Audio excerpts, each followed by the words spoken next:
Welcome to Pre-Calculus. All right, we're going to discuss one-sided limits in this video. So hopefully by now you have a fairly good understanding of what a limit is, but now we're going to look at limits from only one side. Crazy, but hopefully you've actually been kind of thinking about this. So look at the graph below, analyzing the following limits. We're looking at the limit of x squared as x approaches 2. And the answer is 4, right? So we can understand this several ways. We can look at the graph right here, and we see that as we approach 2 from the left-hand side,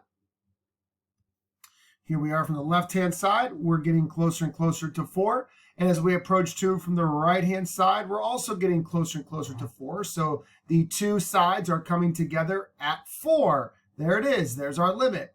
And the other thing we could do is we could grab our calculator and we could type in x squared, and we can plug in 1.99, 1.999, 1.99999, and we see that the closer we get to 2 from the left-hand side, we get a y value closer and closer to 4, like 3.999, 3.999.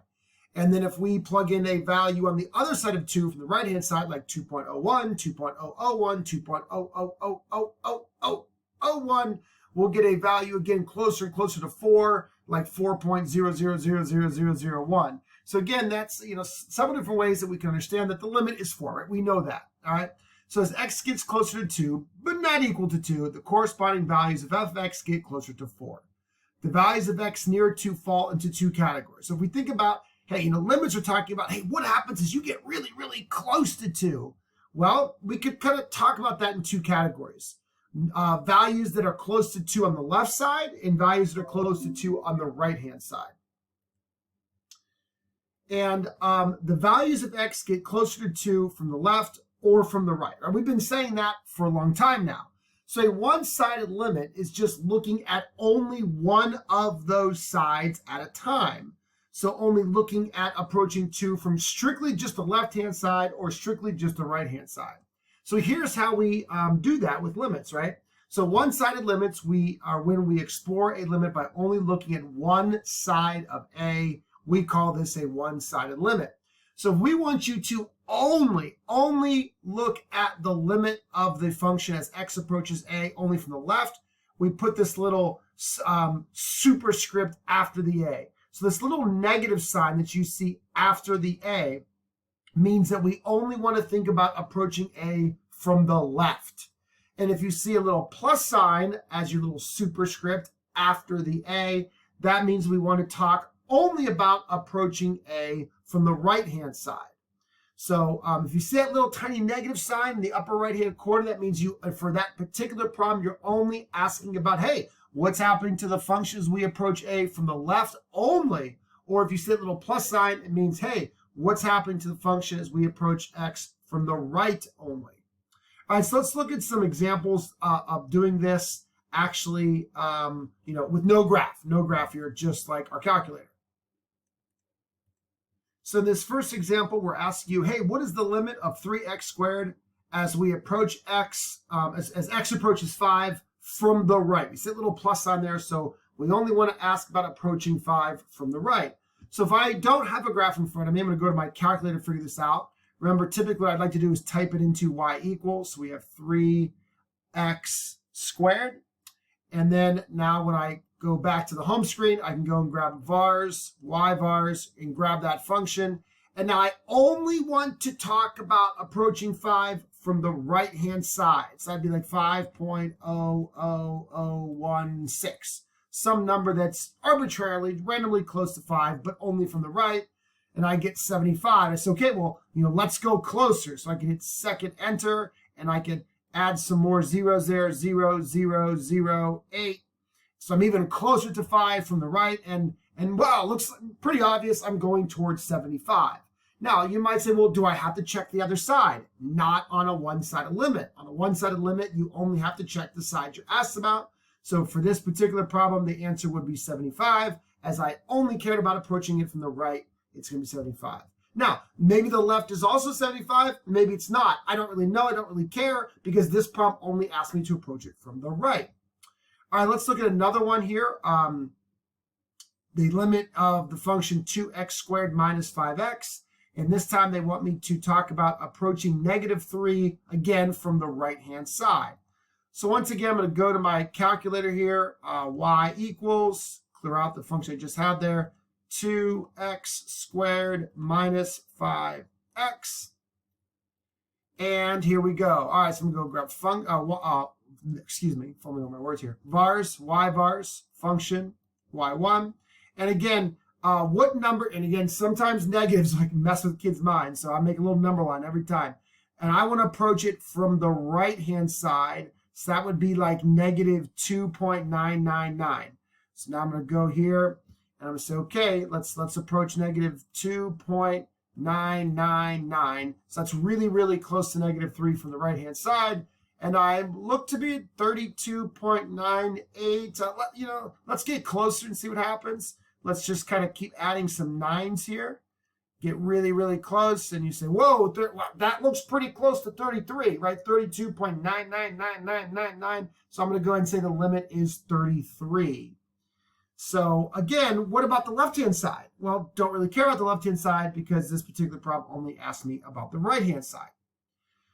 All right, let's look at another problem here. This time we're going to actually look at a piecewise function. And this actually shows that sometimes the two sides are not equal. And we've actually already kind of discussed this and saw this happen when we were looking at graphs. But now we can really kind of focus on the details by looking at the two sides individually. So here's a piecewise function, x squared plus 1. We use this function when x is less than 1. And the second function is x plus 3, and we use that function if we are greater than or equal to 1. All right, so we're talking about the limit as we approach 1, and we want to approach 1 from the left-hand side only. So if we say, okay, let's look at the graph here. If we approach 1 from the left-hand side, that's numbers that are less than 1. So if I'm looking at the graph, again, you can use my dotted line here technique if you like. And as I approach 1 from the left, it looks like I'm approaching a y value of 2. So my answer there would be 2. Now, I know there's a hole there, but remember, I don't really care that there's a hole there. Remember, because limits don't ask you what happens at 1, they ask you what happens as you approach 1. So as I get closer to 1 from the left, it looks like the y value is closer to 2.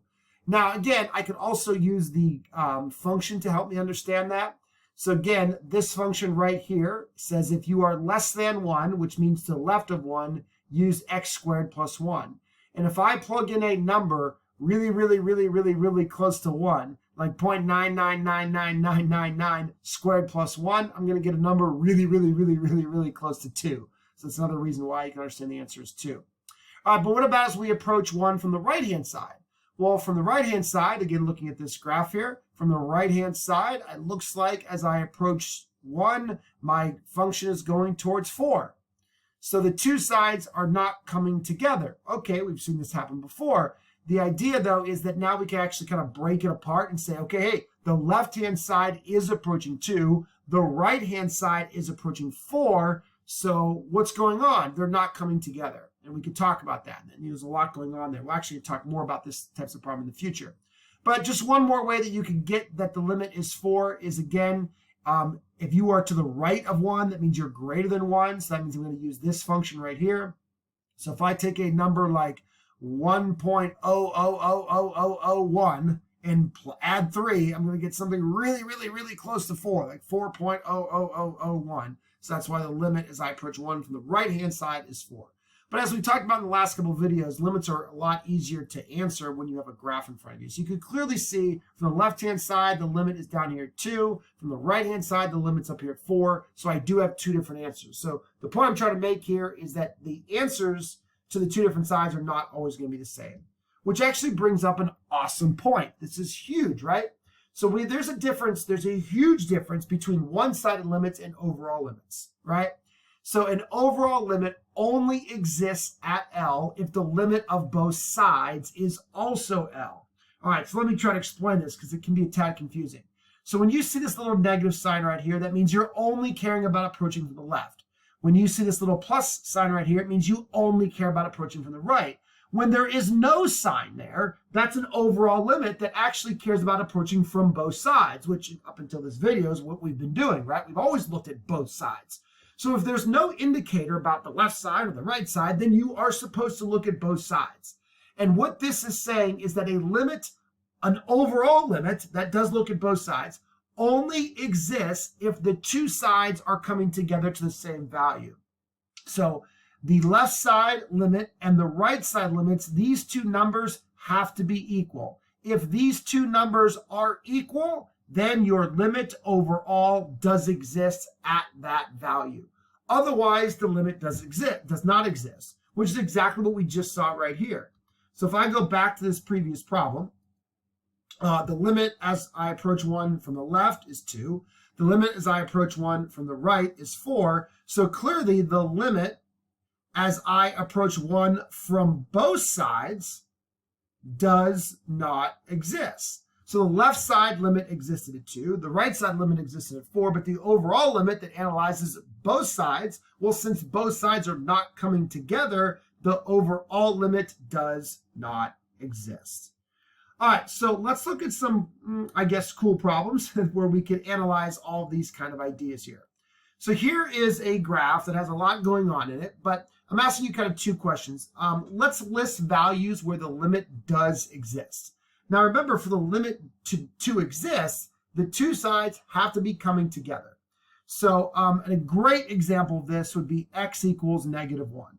At x equals -1, we clearly see that the left side and the right side are both coming together at 4. Now there happens to be a point there as well, but please remember, the presence or absence of a point at x equals -1 has no bearing on the limit at -1. Hopefully everybody understands that. Okay, so again, that's a great example. Another example would be +4 at x equals +4. The left side and the right side are both coming together at 2. That's another place where the limit does exist. And there's actually a whole lot of other places. They're just not, marked. But example 1, x equals 1. Right here at 1, the left side is coming to 3. The right side is coming to 3, and the limit does exist. But now let's talk about some places where the limit does not exist. Clearly at -4. Clearly at -4. The left side has a limit at 3. The right side has a limit of -2. The two sides are not coming together. The limit does not exist. This also happens at 2.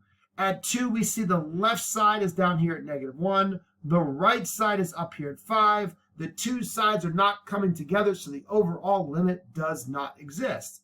So a pretty cool problem like this where we could ask you to give me some examples where the limit does exist and some places where the limit does not exist. And it really does require you looking at the two sides, which is why one-sided limits are so important.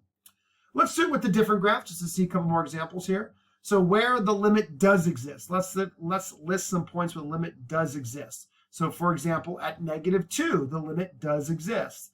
The left side is coming to 0 and the right side is coming to 0. And the two sides are meeting at a y value of 0, hence the limit does exist.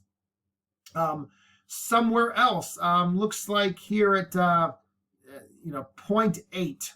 0.8 is right here, and it looks like the left side is down here, the right side is down here. As I approach 0.8 from the left, sorry, I'm getting kind of messy here. As I approach 0.8 from the left and from the right, it looks like the two sides are coming together.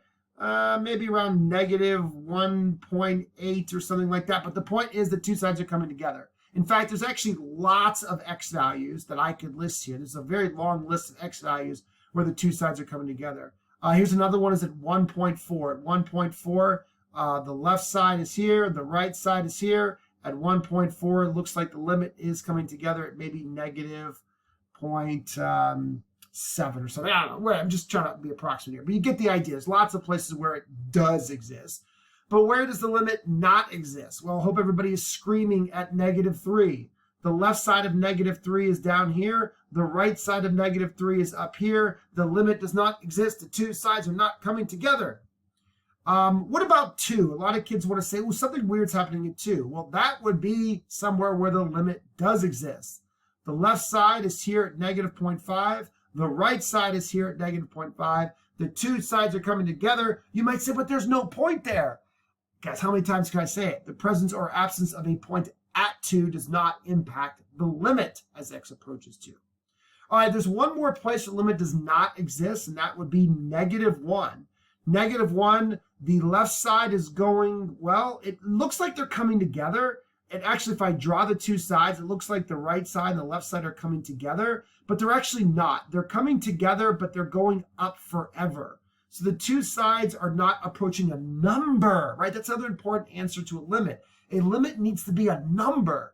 And if the left side's just shooting up forever because of vertical asymptote and the right side's just shooting up forever, well, yeah, they're both going up, but that's not a number. Up's not a number. So the limit does not exist because the two sides are not coming together at a specific value. That's another important part of understanding a limit. All right, two more examples here just to kind of give you guys some things to think about here. All right, so here's the graph that we just saw, but here's a different question. All right, in this interval, -5 to 2, kind of the viewing window that we see here in this graph, determine all values for which this statement is true. The limit as x approaches a of f of x equals 0. So we're looking for what values of a does the limit equal 0. So that means the two sides are coming together at 0. Well, the first place I think I see this happen is right here, and that looks to be about -4. Well, this is 4.2, 4.4, 4.6, maybe 4.7. So an a value of -4.7. Listen, I know you got to kind of estimate that, but you get the idea.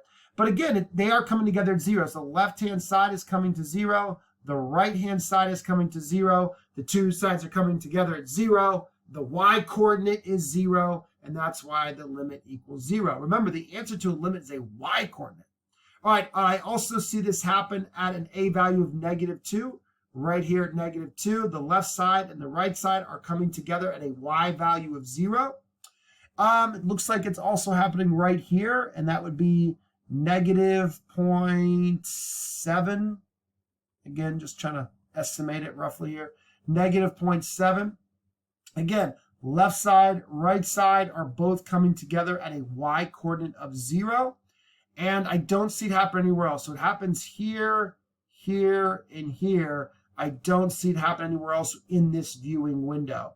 Again, remember, this answer to a limit is a y-coordinate. So you're looking for where you see the two sides coming together at 0. And that's where I saw it happen at those values. All right, one more type of question here. This is another very similar one, but a little bit different at the end here. So in the open interval that I could view in this graph, -4 to 5, for which values does the limit not exist? So we're looking for where does the limit not exist. So well, hopefully everybody is screaming at their computer screens right now. 1, yes, at 1, the two sides do not come together. The left-hand side is up here at 2. The right-hand side is down here at 0. And the two sides do not come together, hence the limit does not exist. But it is important to understand that the limit of each individual side exists. The limit as I approach 2 from the 1. The limit as I approach 1 from the left is 2. The limit as I approach 1 from the right is 0. But since those two sides are not coming together, the overall limit does not exist. It's also happening at an a value of 4. Right here at 4. The left side is down here at 4. The right side is up here at 6. The two sides are not coming together. The limit from the left is 4. The limit from the right is 6. The two sides are not coming together. Hence, the overall limit does not exist. And I will get some kids that want to say, oh, -2. -2 is another place the limit does not exist. No, no, no. The limit certainly exists. As I approach -2 from the left and from the right, my two sides are coming together at -4 right around here. The two sides are coming together. Now, there's no point there, but for the umpteenth time, the presence or absence of a point at -2 has no bearing on the limit. So the point is up here, but that doesn't even matter. As I approach -2, remember sometimes using that dotted line helps. As I approach -2 from the left and from the right, the two sides are coming together at a y value of -4. So since they're both coming together, the limit does exist. So that would not be a place where the limit does not exist. So everywhere else in this interval viewing window, the limit does exist. The only two places where it does not exist are these two jumps at 1 and 4. All right, guys, so hopefully you understand how one-sided limits can lead us to better understand hey, where does the limit exist? Where does the limit not exist, and why? And it helps us in writing that explanation. But make sure you really understand, you just got to be careful. You got to be on the lookout for that little minus sign or that little plus sign that tells you, hey, for this limit, we're only asking you to care about approaching from the left or approaching from the right. And those limits do not have to be equal. But if they are, that's when the overall limit is existing at that value. All right, guys, see you in the next video. Hopefully one-sided limits are really, really simple for you.